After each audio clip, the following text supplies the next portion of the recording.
Olá, tudo bem?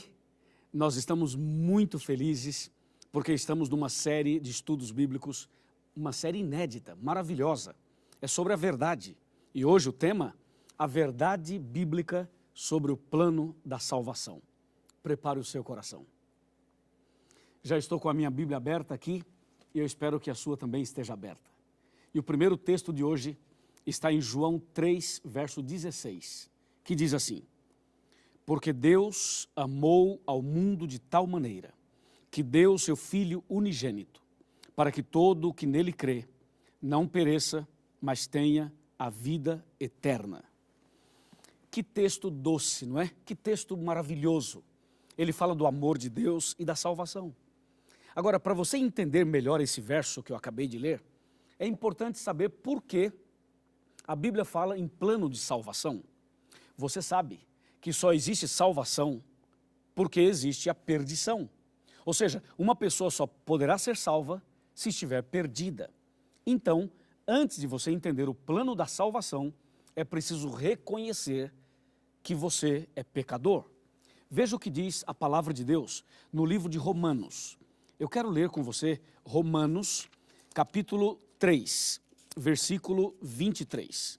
Olha que texto importantíssimo. Diz assim: porque todos pecaram e carecem da glória de Deus.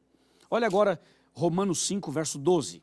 Diz assim: porque assim como por um só homem entrou o pecado no mundo e pelo pecado a morte, assim também a morte passou a todos os homens, porque todos pecaram. Veja que a Bíblia é clara ao dizer que todos nós somos pecadores. E quando a Bíblia fala que todos pecaram, aí nós temos que analisar um outro texto de Romanos 6, 23, que diz assim: o salário do pecado é a morte, mas o dom gratuito de Deus é a vida eterna em Cristo Jesus, nosso Senhor. Mas a primeira parte do verso de Romanos 6, 23 é que o salário do pecado é a morte. Mas que tipo de morte? Qual é a morte que é o salário do pecado? Bem, se você analisar Apocalipse capítulo 21, versículo 8, vai ver que a morte que a Bíblia se refere é a morte eterna. A morte eterna aparece na Bíblia como sendo o salário do pecado. Em outras palavras, como você e eu somos pecadores, nós estávamos condenados à morte eterna, que é o que está em Apocalipse 21, 8, com fogo e enxofre. Agora, eu pergunto, você considera-se um pecador? Você realmente reconhece que você é um pecador, uma pecadora? Eu reconheço, eu sou pecador. E todo ser humano é pecador. Agora veja, qual é o seu salário? Qual é a sua recompensa como pecador? É a morte. E estou falando de morte eterna. Agora vem a pergunta, você quer morrer eternamente? Pergunta para mim se eu quero morrer eternamente. E a resposta é não. A sua também é não. Ninguém quer morrer eternamente. Ninguém quer morrer de maneira nenhuma. Então aí é que vem a intervenção, a ação, a obra, a manifestação de Deus. Então Deus entra em ação para salvar você, para resgatar você da morte eterna. E só havia uma maneira de salvar o ser humano da morte eterna. A única maneira era Deus tornar-se homem e morrer em nosso lugar. Por quê? Porque o pecado nos trouxe uma dívida. E essa dívida era impagável, nenhuma pessoa poderia pagar essa dívida. A morte de um anjo não pagaria, a morte de todos os anjos também não, a morte de uma outra pessoa também não. Somente havia uma maneira de pagar essa dívida, só uma maneira de resolver o seu e o meu problema. Só havia um jeito de salvar você e eu da morte eterna. E esse único jeito era através da morte de Cristo Jesus. E é por isso que o profeta Isaías, no capítulo 7 e no versículo 14 do seu livro, ele faz uma profecia. E essa profecia anuncia a primeira vinda de Jesus. É o que diz a Bíblia assim, eu vou ler. Isaías, capítulo 7, versículo 14. Portanto, o Senhor mesmo vos dará um sinal. Eis que a virgem conceberá e dará à luz um filho, e lhe chamará Emanuel. Veja que a profecia 700 anos antes do nascimento de Jesus já avisava. Jesus vai nascer através de uma virgem. E Jesus então deixou o céu e veio aqui. Olha que espetacular. Veio aqui, nasceu e tornou-se um de nós. Deus conosco. E aqui Jesus passou pelo que eu passo e pelo que você passa. Ele sentiu o que a gente sente. Ele viveu o drama da humanidade. E ele pôde vivenciar na prática aquilo que a gente vive e vivencia todos os dias. E ele veio com um propósito, hein? Ele veio para morrer em seu lugar e para salvar você. Por isso que naquele dia ele foi até o Getsêmani. E ali ele foi traído e foi entregue aos homens, aos soldados. Foi ali no Getsêmani que Jesus fez uma oração que chamou a atenção do céu inteiro. Ou seja, todo o céu olhou para Jesus no Getsêmani. O inferno também. Foi no momento em que Jesus, ali no Getsêmani, orou e disse: Pai, se for possível salvar o mundo sem que eu tenha que morrer, salva, Pai. Jesus disse: se for possível, passa de mim esse cálice. Quando Jesus disse isso, o universo inteiro tremeu, porque Jesus poderia retroceder, poderia desistir. Só que Jesus não parou a oração aí. Jesus continuou dizendo: Pai, todavia, não faça a minha vontade, sim a tua. E foi aí que Deus disse: Filho, não tem outro jeito de salvar as pessoas sem que você morra. E Jesus disse: eu estou disposto a ir até a cruz. E Jesus foi até a cruz. Que momento dramático. É uma mistura de amor, sofrimento, lágrimas, sangue. Quantas coisas aconteceram. Jesus foi preso, julgado, condenado. Colocaram uma coroa de espinhos na sua cabeça. Colocaram uma cruz nas costas dele. Jesus começou a andar pela via dolorosa. E Jesus foi até o Monte do Calvário.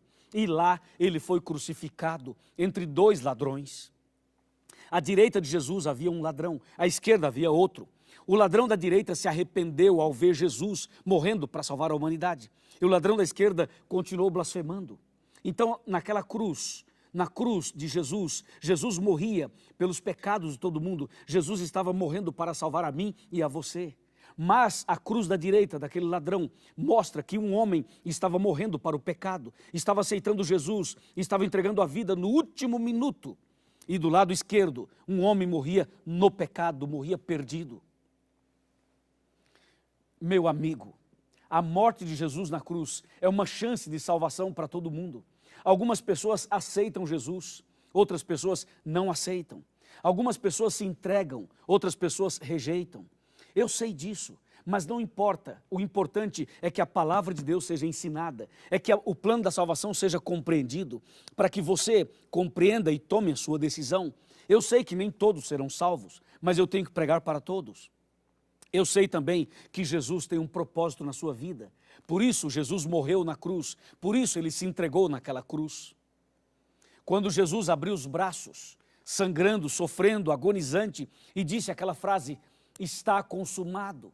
Quando Jesus disse está consumado, Jesus estava dizendo o seguinte: está pago, está resolvido o problema. O ser humano pode voltar para o céu, o ser humano pode ter a vida eterna, o ser humano pode ser salvo. Jesus pagou a dívida, Jesus resolveu o problema, Jesus abriu as portas do cativeiro, Jesus então pagou aquilo que se exigia que fosse pago.